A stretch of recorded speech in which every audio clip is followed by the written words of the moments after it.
बहुत बहुत स्वागत आपका। और बहुत मुझे अच्छा लग रहा है कि आप जुड़ पाई। आप सबसे हमारे जो स्पीकर्स ने बात करी पिछले 2-3 दिन, आप सबसे यंगेस्ट स्पीकर हो। और जतन के टीम यंग टीम है, और इसलिए मुझे बहुत लगा था कि आप एक यंग स्पीकर को हमको बुलाना है। And thank you very much for agreeing to speak to us. Totally delighted to have you this afternoon. तो औपचारिक रूप से आपको इंट्रोड्यूस, मुझे हमसे जुड़ी हुई है नॉमपेन से। नॉमपेन कंबोडिया है, कंबोडिया एक कंट्री है। और दीप्ति कंबोडिया के बारे में भी आपको बताएगी कि बहुत दूर से जुड़ी हुई है। और वो एक इंटरनेशनल एनजीओ में काम करती है जिसका नाम है urgent action fund Asia and Pacific. और वहां पे वो कम्युनिकेशन और लर्निंग फैसिलिटेटर के रूप में वो वहां पे काम करती है। और थोड़ी सी अगर अपन पीछे जाए तो दीप्ति कोचिन में पैदा हुई थी, जो कोच्चि बोलते हैं हम, कोच्चि केरला में है। तो दीप्ति केरला से है और वहां पे उन्होंने स्कूल साइंस, मतलब स्कूलिंग सारी उनकी भारतीय विद्या भवन में हुई। फिर वहां साइंस, मैथमेटिक्स और कंप्यूटर साइंस में उन्होंने अपनी सारी स्कूल की शिक्षा प्राप्त करी। उसके बाद उन्होंने बीए ज्वाइन किया था, जिसमें उनकी सोशियोलॉजी, पोएट्री पोएट्री तो मतलब मुझे पता नहीं था कि आपकी पोएट्री का भी है specialization. Of course communicative English में भी उनका स्पेशलाइजेशन है। उसके बाद वो विदेश चली, नहीं, उसके पहले वो पूना गई। पूना में सिम्बायोसिस यूनिवर्सिटी है, बहुत सारे लोग शायद जानते हैं सिम्बायोसिस यूनिवर्सिटी को। वहां पे उन्होंने ब्रॉडकास्ट जर्नलिज्म में स्पेशलाइजेशन करी। उसके बाद वो उनकी ट्रेनिंग यूके में भी हुई। यूके में भी यूनिवर्सिटी ऑफ ससेक्स में हुई, जहां जियो पॉलिटिक्स और ग्रांड स्ट्रेटेजी उनकी स्पेशलाइजेशन थी। दीप्ति आज तक में भी काम उन्होंने किया है, मीडिया में भी उन्होंने काम किया है। और उनका ये मानना है कि क्योंकि मीडिया का उनका थोड़ा सा फाउंडेशन था, उनका समझ इसके वजह से मल्टी सेक्टरल जगहों में उनका वो योगदान दे पाती है। और वो कहती है कि यही मेरा नींव है, क्योंकि जर्नलिज्म आंखें खोलती है हमारी, और सब चारों तरह के विषय को हम एक मंच पे रख के उसको हम एनालाइज कर सकते हैं। तो ये है थोड़ी सी परिचय दीप्ति के बारे में। और मैं तो सोचती हूँ कि अभी उनको ही हम बोलने देंगे। तो welcome Deepti, and thank you again for joining us this afternoon. And आपको आपके एटलीस्ट जूम रूम में कम से कम 140 के ऊपर लोग जुड़े हुए हैं, और जिसमें से 75% आपके उम्र के हैं। शुक्रिया thank you. Thank you so much for the very very warm introduction. मैं पहले ही सॉरी बोलना चाहूंगी कि मेरी हिंदी जो है मैं ज़्यादा यूज़ नहीं कर रही हूँ आजकल, तो इसकी वजह से थोड़ी टूटी फूटी हिंदी होगी। क्षमा चाहती हूँ, पहले ही बोल लेती हूँ। जितना बोल सकती हूँ हिंदी में, मैं हिंदी में ये टॉक करने की पूरी कोशिश करूँगी। मैं चाहती हूँ कि can I share my screen? Yes, please. I'm struggling. Okay, yes, I think I will be able to. तो लक्ष्मी जी ने तो टोटली मेरा इंट्रोडक्शन दे दिया, लेकिन मैं थोड़ा और उस पे एक्सपैंड कर सकती हूँ। जैसे लक्ष्मी जी कह रही थी कि जर्नलिज्म ने एक नींव डाली थी, जिस पे अभी भी मैं उसी प्रिंसिपल्स को यूज करके अभी भी काम करती हूँ। मैं अपने आप को अगर डिस्क्राइब करूँ एक या दो वर्ड्स में, तो मैं बोलती हूँ कि मैं एक स्टोरी टेलर हूँ। मुझे लोग बहुत पसंद है, उनकी कहानियों से जुड़ाव है, तो इसीलिए मैंने भी एक ऐसा प्रोफेशन चुना जिसमें मैं अपने राइटिंग और रिसर्च की एबिलिटीज को यूज करके उनकी कहानियों को थोड़े बड़े मंच पे लेके आ सकूं। जैसे लक्ष्मी जी ने कहा कि पहले मैं इंडिया में ब्रॉडकास्ट जर्नलिस्ट थी, आज तक में थी, हेडलाइंस टुडे में थी, और करीब 4 साल टाइम्स नाउ में थी। उसके बाद आप जैसे जानते हैं कि मीडिया सीन का क्या हाल है, मुझे लगा शायद ये मेरा मंच नहीं है, तो इसीलिए मैंने डेवलपमेंट सेक्टर की ओर रुख किया। पिछले 10 साल से मैं डेवलपमेंट सेक्टर में काम कर रही हूँ, और ज़्यादातर जेंडर इश्यूज पे मैंने काम किया है, काफ़ी रिसर्च जेंडर इश्यूज पे किया है। वायलेंस अगेंस्ट वुमेन पे, वुमेन्स राइट्स पे काम किया है और एनर्जी जस्टिस। तो कंबोडिया आने से पहले मैं रॉकफेलर फाउंडेशन में कम्युनिकेशंस लीड का काम कर रही थी और उनका फोकस था कि सबसे पुअरेस्ट लोगों में जहाँ इलेक्ट्रिसिटी पहुंचती नहीं है और जो अफोर्ड नहीं कर सकते, उनके लिए सोलर एनर्जी के थ्रू इलेक्ट्रिसिटी पहुंचाए। तो दैट वाज माय वर्क। इस वक्त मैं एक फेमिनिस्ट फंड के साथ जुड़ी हुई हूँ जो women and non binary human rights defenders के साथ काम करता है। वी वर्क ह्यूमन राइट्स, हम लोग प्रोग्रामेटिक फंडिंग नहीं करते। हम जब उनको ये जो इंडिविजुअल्स या ऑर्गेनाइजेशंस अपने आप को कभी क्राइसिस में अगर पाते हैं तो देन वो हमारे ग्रांट्स के लिए अप्लाई कर सकते हैं और हम 365 डेज काम करते हैं। और ये ग्रांट्स उनके लिए अगर उनकी रिलोकेशन नीड्स है, अगर उनको साइको सोशल काउंसलिंग की ज़रूरत है, अगर कलेक्टिव केयर या वेलबींग प्रैक्टिसेस की ज़रूरत है और उनको फंडिंग की ज़रूरत पड़ती है, तो हम ग्रांट्स प्रोवाइड करते हैं। और ये हम करीब 53 कंट्रीज यानी कि एशिया और पैसिफिक, दो बड़े रीजन्स में हम काम करते हैं। तो अराउंड 53 कंट्रीज में हम ये लोग ये ग्रांट मेकिंग करते हैं and India is one of the countries जहां हम करते हैं। और इस वक्त मैं, जैसे लक्ष्मी जी कह रही थी, मैं प्नोम पेन कंबोडिया में रह रही हूँ। तो अगले स्लाइड की तरफ जाते हैं क्योंकि I then talk about Asia and the Pacific.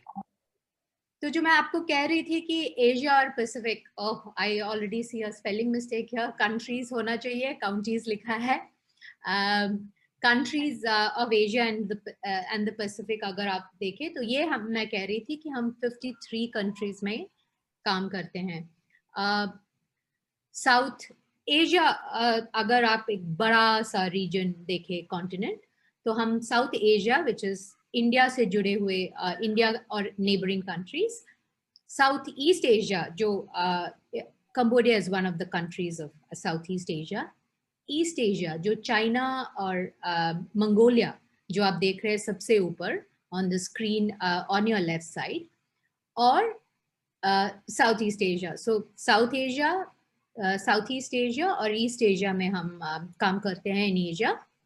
और पैसिफिक काफ़ी फार फ्लंग रीजन है, आइलैंड्स से बना हुआ रीजन है, काफ़ी सारे इंडिजिनस कम्युनिटीज़ है पैसिफिक में।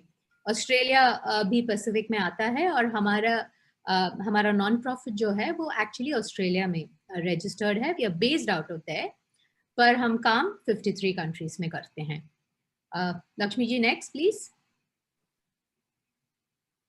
तो वन ऑफ द थिंग्स जब लक्ष्मी जी ने मुझसे बात की कि आप आके हमें कंबोडिया के बारे में बताएं, तो मुझे लगा शायद कंबोडिया के बारे में स्लाइड्स ही होनी चाहिए। जैसे आप देख रहे हो इंडिया कहाँ है और कंबोडिया कहाँ है, मैंने मैप में दिखाने की कोशिश की। लोकेशन क्यूज थोड़े हिल गए हैं, लेकिन अब अगर आप देखें तो वो जो ऑरेंज वाला हिस्सा है वो है कंबोडिया, और वो थाईलैंड का नेबर है। थाईलैंड के बारे में एटलीस्ट इंडियंस थोड़ा ज़्यादा जानते हैं, बैंकॉक तो काफ़ी सुना हुआ है लोगों ने, लेकिन प्नोम पेन इतना ज़्यादा फेमस नहीं है। और अक्सर मैं सुनती हूँ कि जब भी मैं बोलती हूँ कि मैं प्नोम पेन में रहती हूँ तो लोगों को लगता है कि मैं वियतनाम में हूँ, पर एक्चुअली कंबोडिया है देश जिसका कैपिटल है प्नोम पेन। ये एक किंगडम है, यानी कि यहाँ एक रॉयल फैमिली है, एक राजा है जो अभी भी द टाइटलर हेड है, यानी कि पावर्स प्राइम मिनिस्टर के पास है, लेकिन हर चीज के लिए the king is considered as the head of the nation. ये साउथ ईस्ट एशिया के सबसे पुअर कंट्रीज में एक है।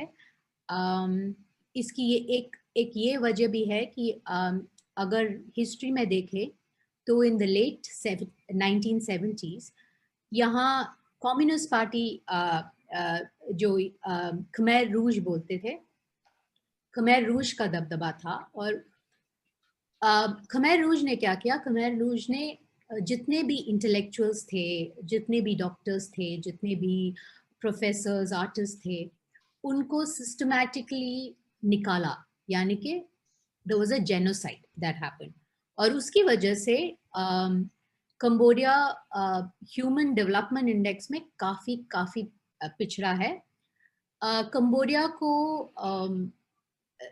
वो जो जेनोसाइड का वो जो करीब 5 साल कंबोडिया उससे जूझता रहा, और उसके बाद जाके कंबोडिया वाज फ्रीड, और उसके बाद से लगभग जो अब के प्राइम मिनिस्टर है वो लगभग तब से कंबोडिया पे रूल कर रहे हैं, एक तरह से अगर बोला जाए तो। There is an on paper it is a democracy, पर इन ऑल रियलिटी ये ऑटोक्रेसी है।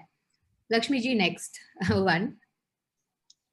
तो जैसे मैं कह रही थी, अगर आप कंबोडिया के खमेर रूज से भी पहले की हिस्ट्री, यानी कि काफ़ी hundreds and hundreds of year पीछे जाएं, तो ये चोला एम्पायर जो दक्षिण भारत का चोला एम्पायर था, ये चोला एम्पायर के राजाओं के वंशज यहाँ रूल करते थे। तब का हिंदू कंट्री फिर उसके बाद बुद्धिस्ट कंट्री बन गया। तो अब मेजॉरिटी पॉपुलेशन बुद्धिस्ट है, पर अब भी यहाँ शिव की मूर्ति, विष्णु की मूर्ति, गणेश जी की मूर्तियाँ काफ़ी देखने को मिलती है। और यहाँ का जो लैंग्वेज है उसको खमाई बोलते हैं, और खमाई का स्क्रिप्ट जो है वो संस्कृत से है। तो काखा गागा गा उसी मेजर स्क्रिप्ट प्रणाली को ये भी फॉलो करते हैं।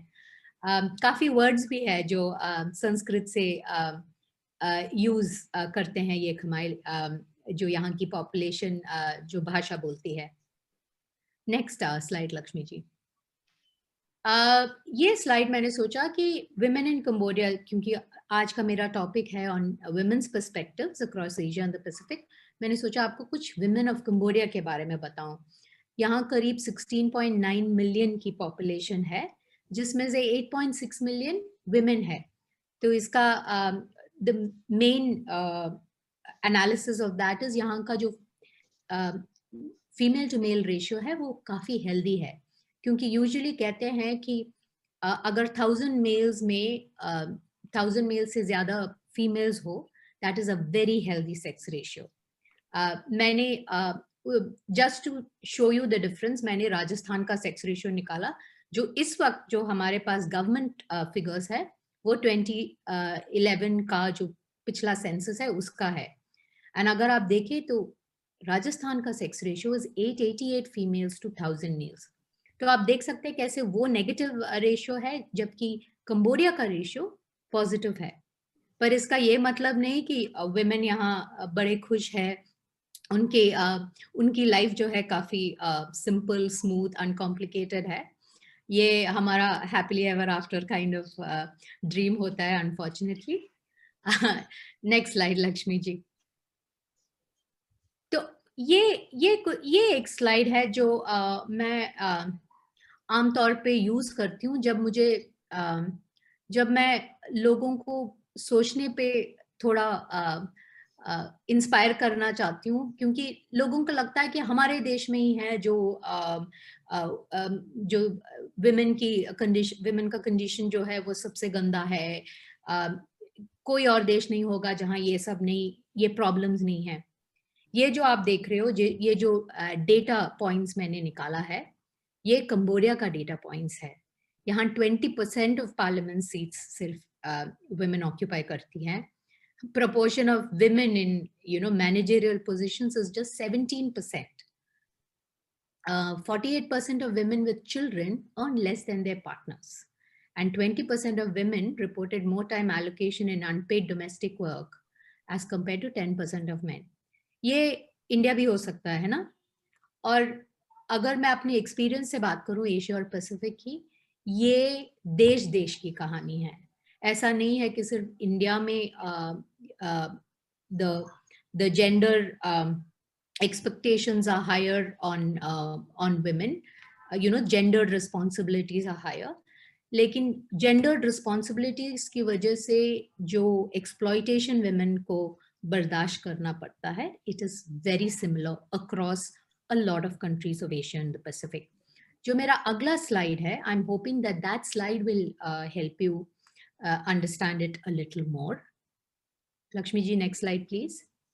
So ये एक फोटो है जो हमने खींची थी in 2019 बैंकॉक में. हमने करीब 20 countries of Asia and the Pacific के women and non-binary defenders को इकट्ठा किया था और हमने उनसे जानने की कोशिश की थी कि हम उनकी मदद कैसे कर सकते हैं, क्या क्या मुद्दों पे हमें काम करना चाहिए, किन किन मुद्दों पर फंडिंग की कमी महसूस होती है और कहाँ हमें और ज्यादा काम करना चाहिए.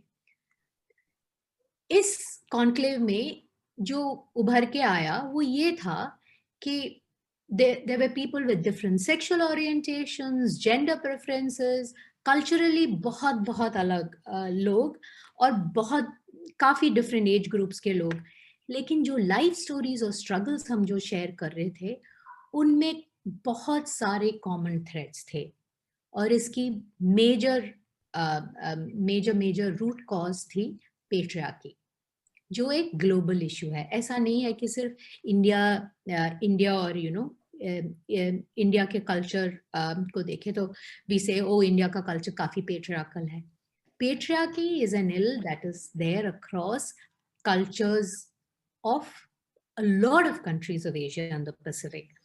और जो कॉमनैलिटीज है वो अगर आप देखें तो we find it easier to deal with people of other cultures on an equal level. कि हम जानते हैं कि जैसे हमारी स्टोरी सिमिलर है वैसे ही हमारे स्ट्रगल्स भी सिमिलर है. Lakshmi ji, next slide. तो क्या क्या इश्यूज है अक्रॉस द वर्ल्ड. कंबोडिया के बारे में मैं थोड़ा और इसके बाद बताऊंगी आपको. Violence against women, harassment and abuse from families, communities, harassment from community and even state and non-state actors. ये तो अगर ह्यूमन राइट्स डिफेंस की बात करें, अगर एनवायरमेंटल डिफेंडर्स की बात करें, यूथ राइट्स की बात करें, द हैरेसमेंट जो फेस करते हैं कम्युनिटी से, क्योंकि अब आप मेन स्ट्रीम से थोड़ा हटके सोचते हैं, that harassment was the same across most countries. काफी देशों की औरतों ने कहा कि उनको फॉर्मल ट्रेनिंग की कमी खलती है. उनको एक तो स्कूलिंग एक्सेसिबल नहीं है, आगे के हायर एजुकेशन ऑप्शंस एक्सेसिबल नहीं है और फॉर्मल ऑर्गेनाइज वर्किंग सेक्टर में एंट्री करना इसके लिए उनके लिए बहुत मुश्किल हो जाता है. I think these are also cases that you see in areas that you're working in Rajasthan. पर मैं ये आपको दिखाना चाहती हूँ कि how similar is the case and situation in other countries as well. Limited political representation is across countries of the Asia and Pacific, and illiteracy. Illiteracy is a big problem. Lack of access to healthcare and education. अगर Cambodia की बात करें तो 1979 में Cambodia खमाय रूस से liberate हुआ था. उसके बाद से एक पूरा 2 generations उसके बाद they're already there, जो but the lack of education and lack of abilities to study further, उसकी वजह से यहाँ का जो human resources है वो काफी disadvantaged है. So nice, na? This is one of the main reasons why Cambodia में अगर आप देखें तो per capita income कम है. Culturally there are a lot of advantages. जैसे अगर आप LGBT issues की बात करें, there is no within the culture there is no persecution. Law wise there is no persecution. Being in a homosexual relationship, that is not considered illegal in Cambodia. लेकिन क्या society conservative है? काफी conservative है, क्योंकि जो LGBTQI में काम करने वाले लोग हैं, उन्होंने रिसेंटली काफी पब्लिकेशंस किए हैं और एडवोकेसी इस वक्त चल रही है, क्योंकि there has been a lot of discrimination against those presenting themselves as neither male nor female. अगर आप culturally देखो तो there is no stigma. जैसे थाई है, थाई भाषा of Thailand, Khmer also has words which recognize they pronoun, and these are people who don't identify either as male or female, and they are recognized as a separate as non-binary. लेकिन westernization की वजह से because you know there is so much of influence of other countries, there is existing stigma on LGBTQI issues. Women and men are considered equal in the eye of law in terms of ancestral property, in terms of property rights, etc. But illiteracy की वजह से, and because the number of women who are educated are so low, उनको अपने rights के बारे में पता नहीं है. उनको नहीं पता है कि वो equal property rights के हकदार है. तो काफी times उनकी properties उनके और उनके husband के नाम पे हो जाती है. और alcoholism is a big issue in the society here. तो उसकी वजह से काफी households में it is the woman who's not just the primary caregiver, but also the primary owner. So as you can see, there are multiple intersectionalities that affect the ability of women to thrive and prosper. Lakshmi ji, next slide. I think this ये एक interesting slide है. इसको हमने translate नहीं किया है. ये actually मेरे कहानी का हिस्सा है. Basically पिछले साल जब कोविड पैंडेमिक की वजह से हमारा ट्रैवल्स बंद हो गया, काफ़ी ह्यूमन राइट्स डिफेंडर्स जिनके साथ हम काम करते हैं उन्होंने कहा कि हम लोग जुड़ना चाहते हैं, हम लोग मिलना चाहते हैं, ताकि जब when you meet together you are able to relive a lot of stress, not relive. तो हमने we convened a forum. हमने एक मंच क्रिएट किया जहां हमने काफी देशों के ह्यूमन राइट्स डिफेंडर्स को इनवाइट किया कि एक दूसरे से बात करें, एक दूसरे को बताएं कि जब ऐसे सिचुएशंस आते हैं, जब क्राइसिस होता है, जब उनके सामने उनके स्ट्रगल्स होते हैं, तो वो उससे कैसे जूझते हैं, how do they find themselves building their resilience. तो जो स्टोरीज उन लोगों ने कही वो मुझे लगा कि शायद आप लोगों को भी इंटरेस्टिंग लगे. श्रीलंका के काफी लोगों ने हमें कहा कि हम लोग जब भी पॉलिटिकली आइसोलेटेड या पॉलिटिकली ऑप्रेस महसूस करते हैं, तो हम लोग कहीं एक जगह पे मिलते हैं, खाना बनाते हैं, एक साथ खाते हैं, गाते हैं हमारे एंसेस्टर्स के गाने जो हमें याद है, वो हम एक साथ गाते हैं और उससे हम स्ट्रेंथ पाते हैं. और ये मुझे जैसे मैं सुन रही थी, ये मुझे इतना हमारे कल्चर का लगा, तो मैंने कहा हमारे कल्चर में भी ये हम काफी करते हैं. सिमिलरली चाइनीज कल्चर में वो कहते हैं कि जब whenever you're in crisis, flow like water, पानी की तरह हो बहो. So basically पानी पहाड़ों से होके you see fresh water there, then नालों से भी गुजरता है, it goes through seas, it goes through rivers. So there are multiple ways and channels in which the water flows. तो अगर आप अपने में वो क्षमता ला पाते हैं to change ways in which you flow, then you will find yourself strong. Again मैंने कहा अरे ये तो हमारे कल्चर में भी ऐसे नहीं बोलते, लेकिन इससे जुड़ा हुआ कॉन्सेप्ट तो हमारे कल्चर में भी है. ऐसे हमने देखा कि काफी चीजें हैं. एंड आई होप ये जो स्लाइड है वो आप लोग कभी देख पाए और कोई आपको ये ट्रांसलेट करके भी दिखा दे. आप लोग जानेंगे कि 53 कंट्रीज की जो बात मैं कर रही थी, अल्टीमेटली ये सिर्फ जियोग्राफिकल बॉर्डर्स और बाउंड्रीज है. कल्चरली काफी चीजें हैं जो हमें एक दूसरे से जोड़े रखती है. और जैसे प्रॉब्लम्स है, पहले मैंने आपको प्रॉब्लम्स बताई थी कि कितने सारे प्रॉब्लम्स हैं जो हम ना सिर्फ इंडिया में देखते हैं, पर काफी अदर कंट्रीज में भी देखते हैं. And similarly the stories of how we work to overcome these problems are also very similar. So my request to all the people who are my age, and I'm sure there are far younger people, is recognize the differences, acknowledge it, work with it, and don't think of the other person as other. उनको religion की वजह से, उनके gender orientation की वजह से, उनके preferences की वजह से अदर मत करिए. अपनी तरह ही देखिए. Imagine them as flesh and blood people, and I think that's the strongest way that we can build advocacy against the hate that we see around us. So that would be my biggest ask of everybody who's listening to me today.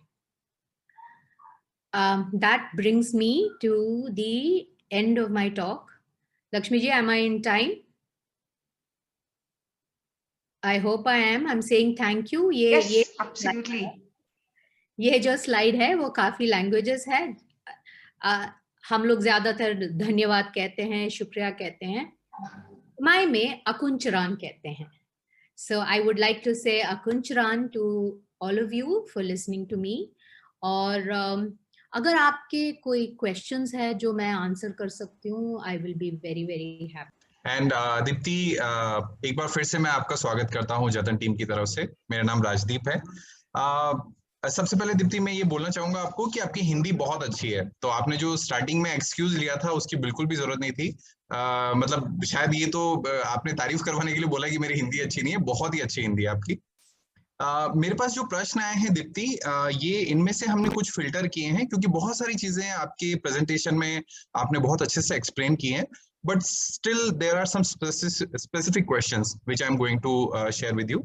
सबसे पहला एक question हमारे पास में आया है कि आप जहां काम करते हैं वहां पर महिलाओं की स्थिति कैसी है और आपको यह कार्य करने की प्रेरणा कैसे मिली? आप जहाँ काम करते हैं, तो जैसे मैंने कहा, मैं 53 कंट्रीज में काम करती हूँ.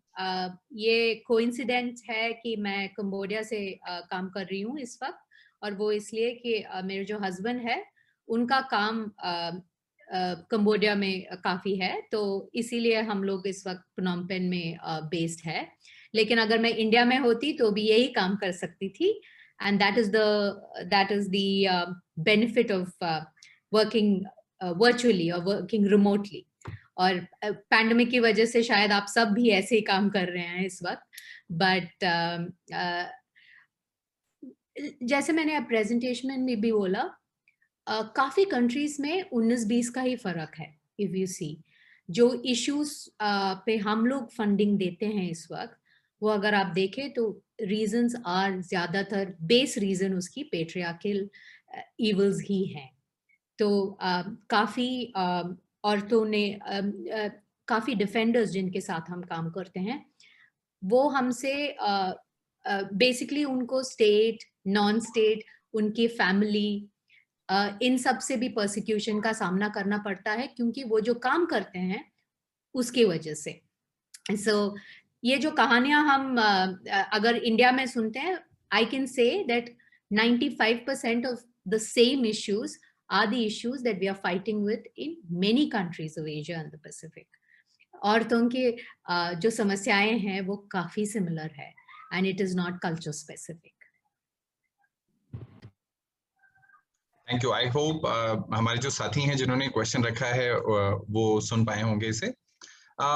इसके बाद में एक राइट से रिलेटेड एक क्वेश्चन दीप्ति हमारे पास में आया है, और ये है कि आपके वहां और भारत में महिला अधिकार में क्या अंतर आप देखते हैं और वहां पर महिलाओं के क्या अधिकार हैं? अगर इसके ऊपर अगर आप थोड़ी रोशनी डाल सकें.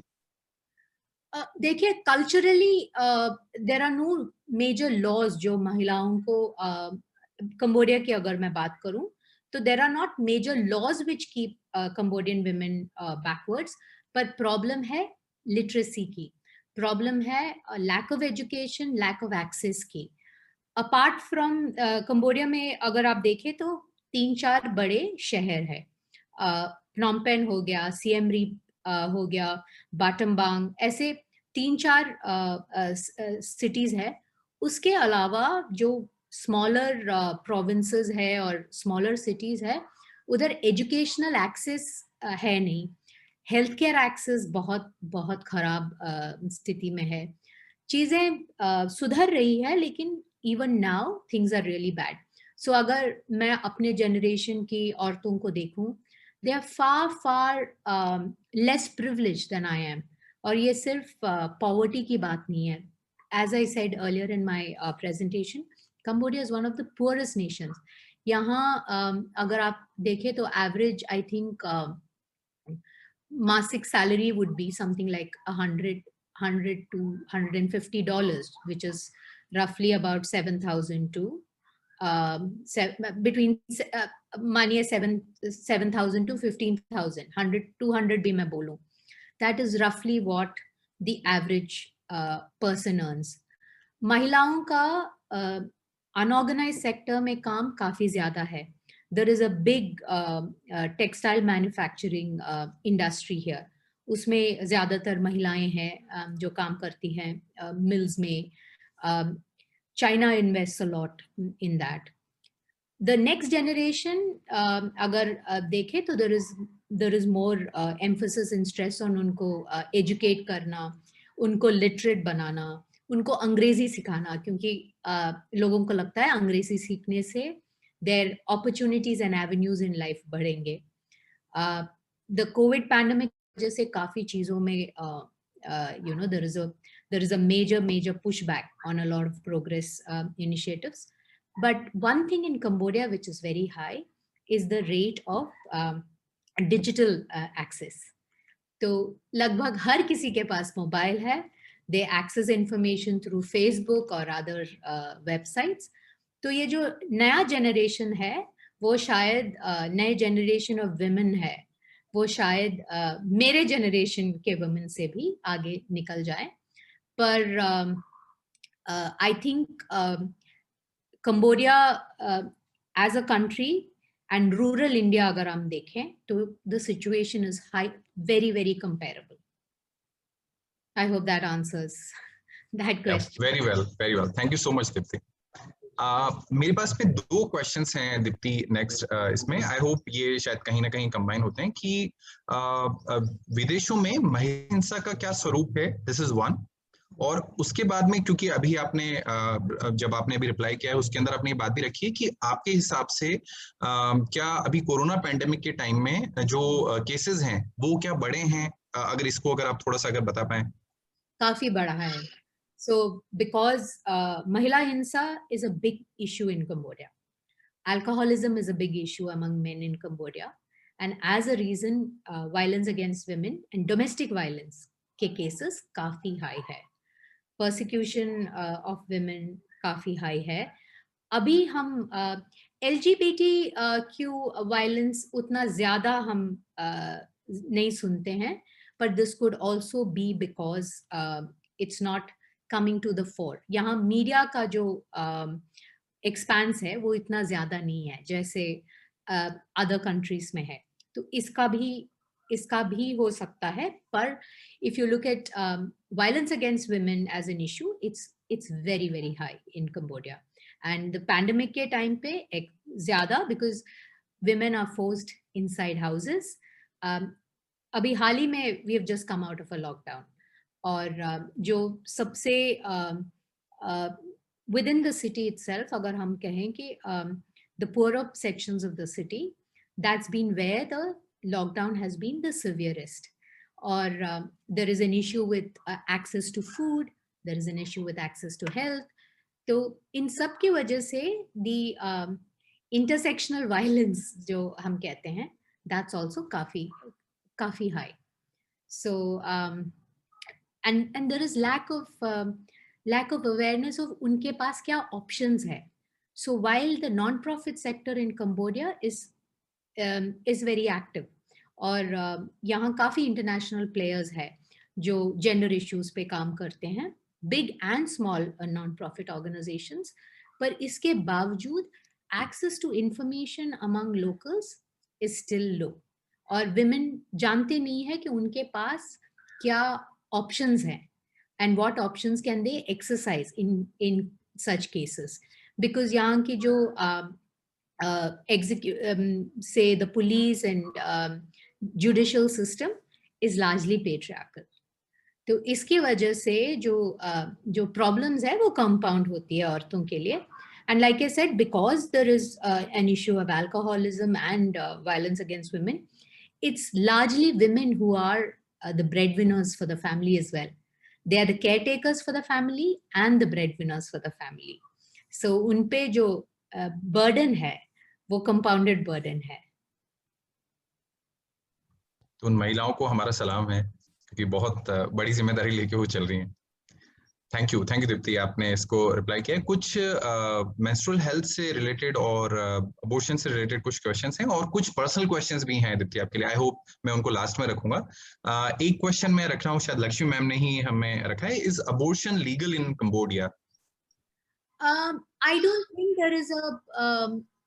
there is any illegality related to abortion because there is no religious stigma related to abortion. But the problem is lack of access to healthcare. मैं इसको थोड़ा, I hope this answers Lakshmi ji's question, but let me place the lack of healthcare issues in Cambodia in context. जब ये pandemic शुरू हुआ था, तब we were wondering whether हमें India shift करना चाहिए because India has a better healthcare system compared to Cambodia, या Cambodia में continue करना चाहिए, because even for those who can afford it, यहाँ the standard of healthcare is still pretty backward. अगर हम बाकी देशों की, तो यहाँ से usually हम जब health insurance लेते हैं, तो those who can afford it ensure that the health insurance covers a transfer to Bangkok. ये है situation of Cambodia for people who can afford it. तो आप सोच सकते हैं कि जो afford नहीं कर सकते, and which is the majority, जो यहाँ की local population है, जो यहाँ की majority population है, उनके लिए access to healthcare is the issue. Because in provincial and in rural areas, there is hardly any facilities available. So in terms of abortion, while it's not culturally seen as bad, the access to abortion is still an issue, and it's a major issue. This is unfortunate, but thank you Lakshmi ma'am, आपने ये question रखा हमारे बीच में. हमारी एक team है दीप्ति जो राजस्थान में डूंगरपुर डिस्ट्रिक्ट में रिप्रोडक्टिव सेक्सुअल हेल्थ के ऊपर वर्क करती हैं, और उनकी तरफ से कुछ क्वेश्चंस आए हैं जो मेंस्ट्रुअल हेल्थ से रिलेटेड हैं कि अगर वहां की बात करें तो माहवारी के लिए क्या आपके स्कूल्स के स्तर पर कोई सुविधा है, कोई फैसिलिटी है जब लड़कियां इस स्तर पे आती हैं, जब माहवारी के अंदर आती हैं, तो उनके लिए क्या कुछ फैसिलिटीज हैं वहां पे? स्कूलिंग इटसेल्फ इज सीरियसली अभी भी बैकवर्ड, क्योंकि मैं अगर बोलूं कि टिल द लास्ट डेकेड जो बुद्धिस्ट पगोडाज हैं, बुद्धिस्ट लर्निंग को ही एजुकेशन माना जाता था. तो बेसिक लिटरेसी के अलावा, and a lot of the population can not even read and write, तो बेसिक लिटरेसी के अलावा there was no access. But ये जो नया जनरेशन है, as in kids of my generation, kids of people of my generation, उनके लिए there are more schools accessibility. There are more sexual and reproductory work that is now happening in Cambodia. जैसे मैंने कहा, there are काफी non-profit organizations हैं अभी इस वक्त जो इन मुद्दों पे काम कर रहा है. But even now, access to menstrual hygiene products is low. The quality is also debatable. So sustainable solutions and options are not discussed even now. Cambodia is one of the biggest polluters in terms of the use of plastic. So we are still, I think, अगर जैसे मैंने पहले भी कहा कि Cambodia can be compared to a lot of parts of rural India. So the struggle still is basic. हम लोग, I think, what we are talking about getting sexual and reproductive rights discussions into schools, ये अभी भी थोड़ा advanced level है. Right now people are still thinking of how to ensure that, you know, the majority of the population is literate. But increasingly, thanks to access to information through mobile phones, which is increasing in Cambodia, awareness is increasing. And I see, at least cities mein, shehron mein, I see the access increasing. There are more discussions, there are more groups working on it in small schools, etc. But गांव की कहानी तो I don't think it even merits a discussion at this stage. I think बहुत similar situation है अगर हम यहाँ पे कम्युनिटीज की भी बात करें इंडिया में, तो थैंक यू फॉर दिस, आपने थोड़ा सा क्लैरिफाई किया है। और मैं जिन साथियों ने अभी प्रश्न रखे हैं रिप्रोडक्टिव सेक्सुअल हेल्थ से रिलेटेड, मैं आशा करता हूँ कि आपके लिए बहुत क्लियर हुआ होगा अभी लास्ट आंसर के अंदर कि किस तरह की सिचुएशंस हम कंबोडिया में देखते हैं। नेक्स्ट क्वेश्चन दीप्ति, थोड़ा सा अब आपकी तरफ बढ़ते हैं और यहाँ पे हमारे पास में क्वेश्चंस आए हैं कि 2 क्वेश्चन हैं जिनको मैं मर्ज कर रहा हूँ कि एक तो ये है कि आपकी लाइफ के बारे में अगर हम थोड़ा सा जान सकें कि आपने भी क्या कुछ इस तरह के स्ट्रगल्स देखे हैं, और उसके बाद में है कि आपकी सफलता के पीछे क्या कारण है। ये that word is a scary word. कोई सफल अभी हुए नहीं है, हम कोशिश में लगे हुए हैं, जतन हमारा भी चल रहा है उसी की तरफ। बट इश्यूज तो हमने भी फेस किया है। ऑल सेड एंड डन, मैं पली बड़ी हूँ केरला में, एंड हालांकि हम ये एक काफी लिटरेट सोसाइटी है, पर डीपली पेट्रियार्कल सोसाइटी है। तो जब when we were growing up, ये कहते थे कि लड़कियों की आवाज लड़कों से ज्यादा नहीं होनी चाहिए, ये जो बुलंद आवाज की लड़कियां होती है वो तो नियरली लड़के हैं। तो ऐसे काफी चीजें हमने भी सुनी है। और if you are bold and if you try and do more things, हाँ ये थोड़ा लड़का टाइप्स है। तो ये सब अभी भी अगर आप कुछ अच्छा करते हो तो कहते हैं अरे ये तो हमारा बेटा है। क्यों मैं बेटी क्यों नहीं हो सकती हूँ? बेटी भी ठीक हूँ ना। मैं बेटा होके क्यों सफल हूँ? Why should I do that? लेकिन these are issues that even now plague people in Kerala. But I am glad to see that there are more girls who are talking and saying, मैं बेटी अच्छी हूँ, मुझे बेटा मत बनाओ, मैं खुश हूँ जैसे हूँ, I want to be successful. But I think the stress on कि अब आपकी उम्र हो गई है, आपको शादी करनी चाहिए, अब आपकी उम्र हो गई है, बच्चा होना चाहिए, एंड ये जो हम बॉक्सेस बना देते हैं औरतों के लिए, वो अगर हम उसको थोड़ा लूजन करें और वो बॉक्सेस निकाल दे, तो मुझे लगता है ज्यादा से ज्यादा औरतें आगे आएंगी, and they will be able to outperform men, because we know what disadvantage looks like. We have lived disadvantage. So हमारे लिए to have a more compassionate view of how the world should be, I think is easier. That is how I always view it. And I think what I really want for my daughter, who's 4 years old, is I want a society where she does not have to say sorry for being a girl. वो रात को बाहर जा सकती है. She has access to everything in the same way that a boy has. This is the world that I'm dreaming of.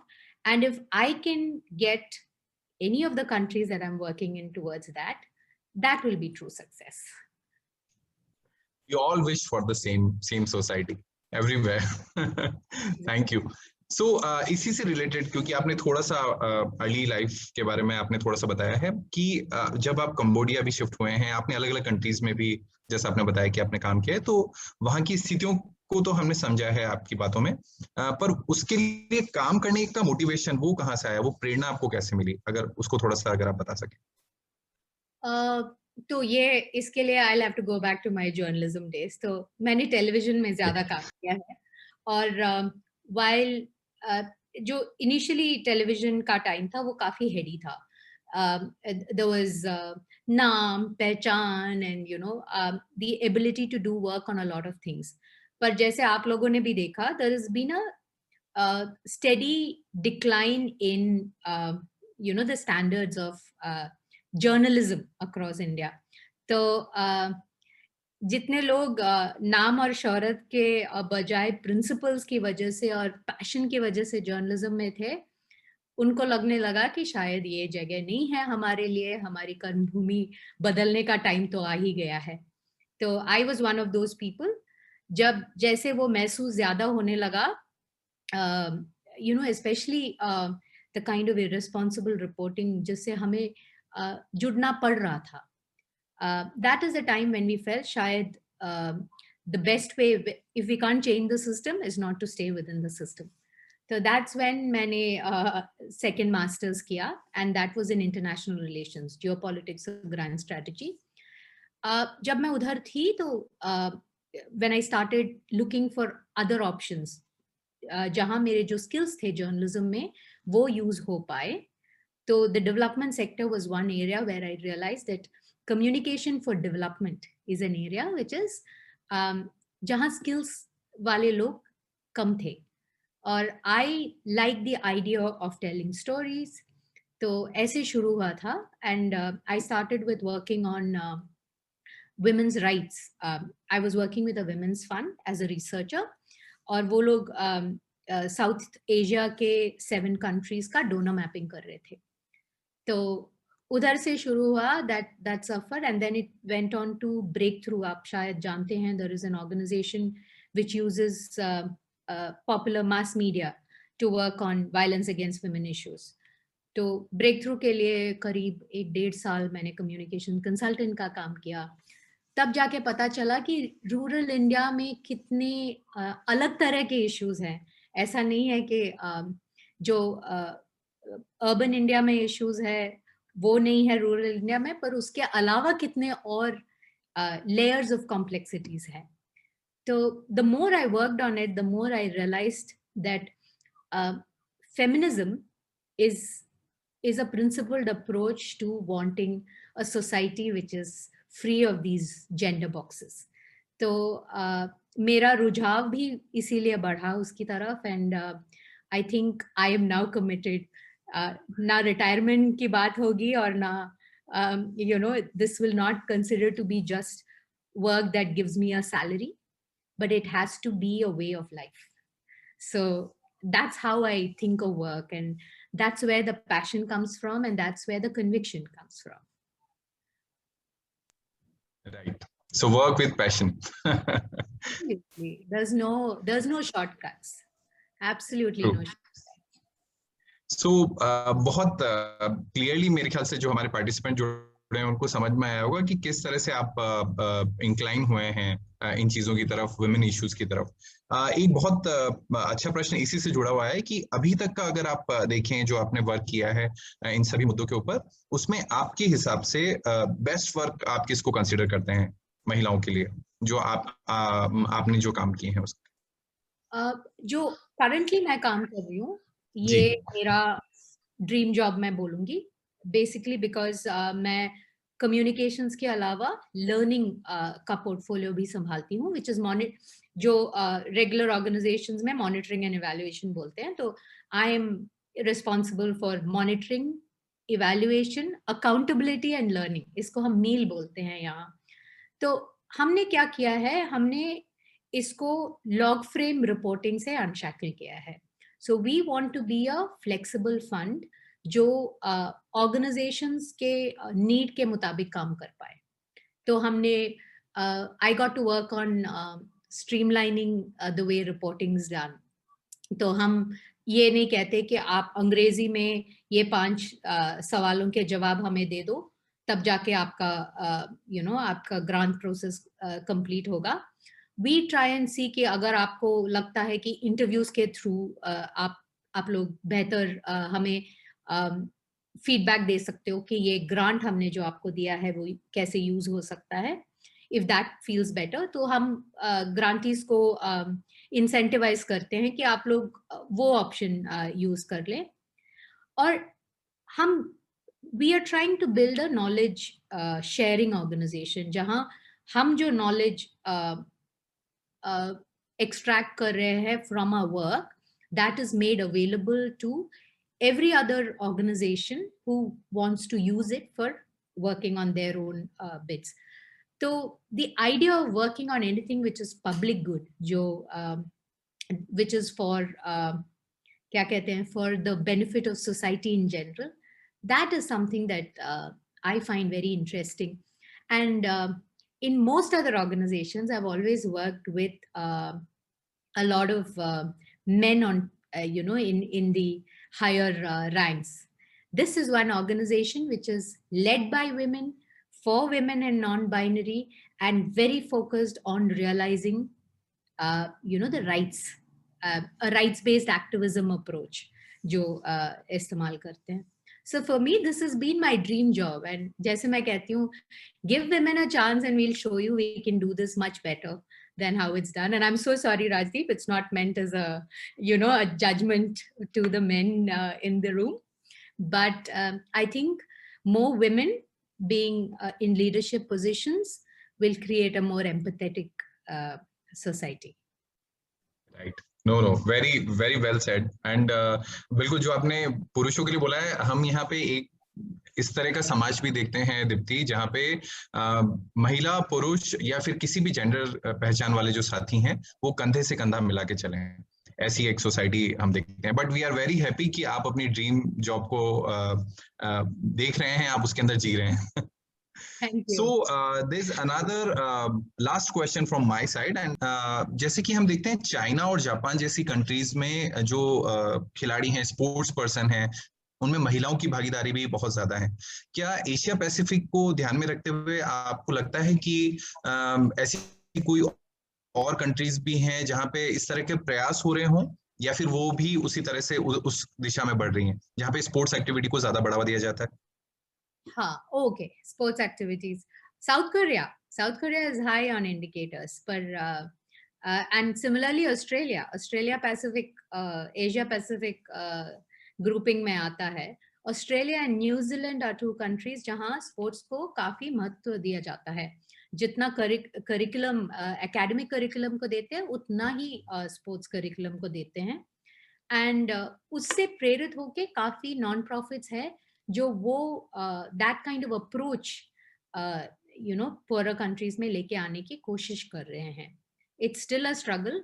Cambodia, यहाँ एक Olympic stadium है which is like it's like अ क्या कहते हैं, लैंडमार्क है सिटी का. There is a Olympic stadium area, लेकिन Cambodia का I don't think Olympic representation is going to happen anytime soon. और महिलाओं को तो छोड़ ही दें आप. But I think we have a long way to go, towards getting there. But in terms of जो आपने चाइना और जापान की बात की, तो comparable तो सिर्फ साउथ कोरिया, ऑस्ट्रेलिया और न्यूजीलैंड होगा. Great, thank you so much.